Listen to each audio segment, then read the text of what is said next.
Hi guys! Welcome to my YouTube channel. This is Kuya Potpot Vlog at meron tayong isang reaction video, no?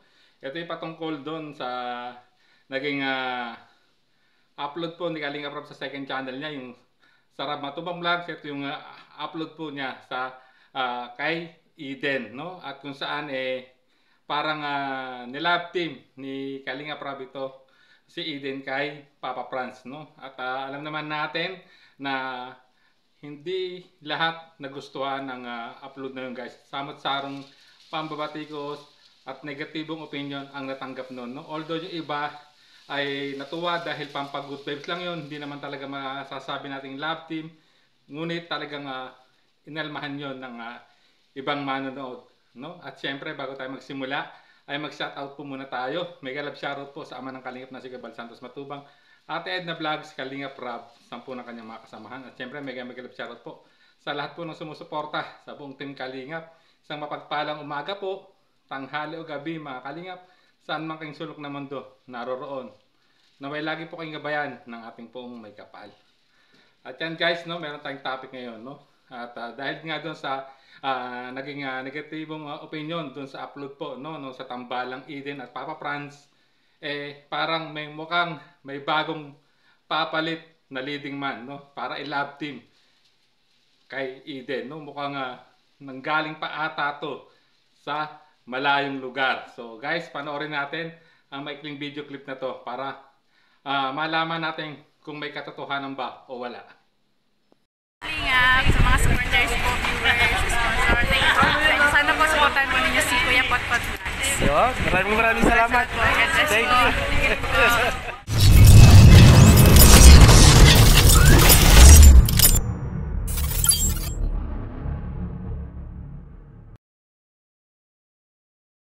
Sana mga kalingap yung love team ni Papa Franz at ni Eden, or yung ginagawa nilang yan na nakakatawa lang, para nakakatawa, parang good vibes lang at comedy lang talaga mga kalingap. Pero napakarami na pong umaalma din ng mga viewers at sabi nga daw palitan lang daw ang leading man. So kanina nabanggit ko, ang napupusuan talaga ng mga viewers si Michael. Pero alam niyo ba mga kalingap, si Kuya P po, si Kuya P ay pauwi po ng Pilipinas talaga. Pauwi po ng Pilipinas si Kuya P ngayong April. So meron po siyang ilang buwang bakasyon o ilang linggong bakasyon po dito. At alam niyo, napakaganda pong i-love team din sana si Kuya P kasi nurse po si Kuya P.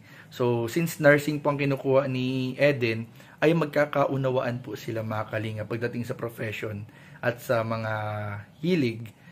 Dahil nga nursing si Eden, tapos nurse naman si Kuya P sa ibang bansa. So magagabayan niya. At maibigay niya ng advice para pagbutihan yung pag-aaral at in the near future, mali natin makapag-abroad din si Eden sa ibang bansa. So makapagbigay ng advice si Kuya P. Tapos alam niyo ba mga kalingap, wala ding girlfriend si Kuya P. Naku, napaka-available po mga kalingap. Kaya kung merong isa man na pwede ring i-love team sana kay Eden, parang naupusuhan ko dito si Kuya P. So, comment down below mga kalingap kung ano masabi po ninyo.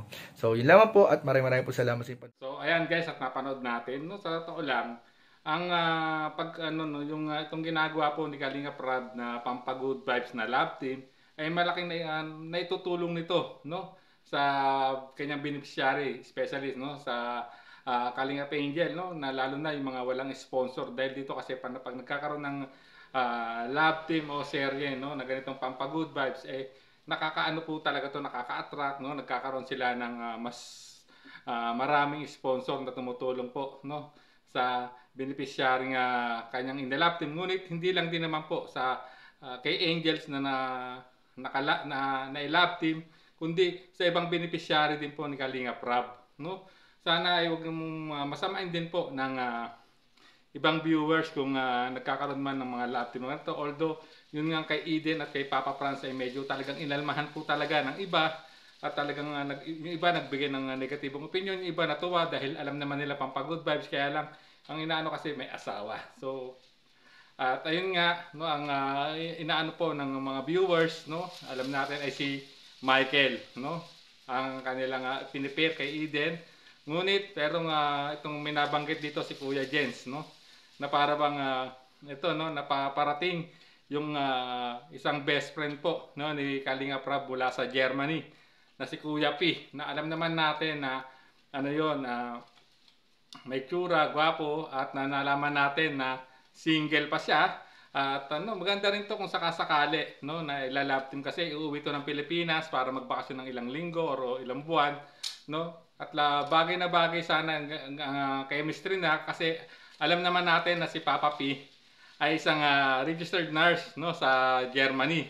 So since si Aiden ay nursing student, mabibigyan niya ng mga tips, guideline, magaguide niya to para lalo pang magpursige si Eden sa kanyang kinukuhang kurso na nursing, no? At sa tingin ko na malaki ang magiging plus factor to panigurado para kay Eden, kasi nga ang makakatambal niya kung sakasakali isang nurse, lisensyadong nurse, no? Maganda sana ang combination nila kung sakaling magagawan to. Kaya lang siyempre nakikalinga Prab pa rin ang desisyon kasi medyo limited time lang ang kay Papa P. So kung si Michael naman, maganda rin naman po, no, para iwas issue at wala nang magbigay ng masamang impresyon, no, or komento doon sa naging upload po, no, nitong mga nakarang araw, no, dito kay Kalingap Eden at kay Papa Franz, na although pampagood vibes lang tulad ng sinabi ni Kalingap Prab, kaya lang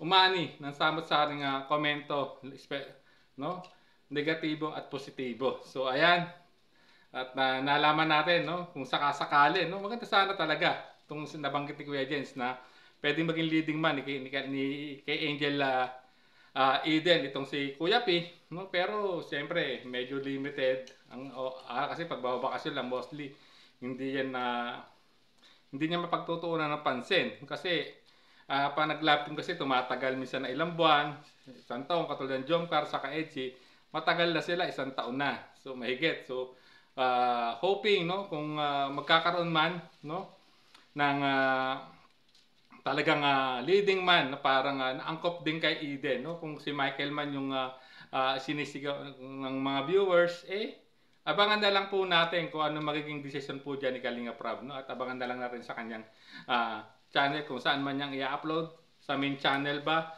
o sa Rab Matubang Vlog sa kanyang second channel, guys. So ayan, hanggang dito na lang po ang ating reaction video. Maraming salamat po. Hanggang sa muli po nating reaction. There's a vlogger named Kuya Pot, spreading good vibes, giving all he's got. With the camera in his hand, he hits the road, capture moments, sharing stories untold. Kuya Pot, he's the one we adore, bringing smiles. He's got so much more in this crazy world. He is a ray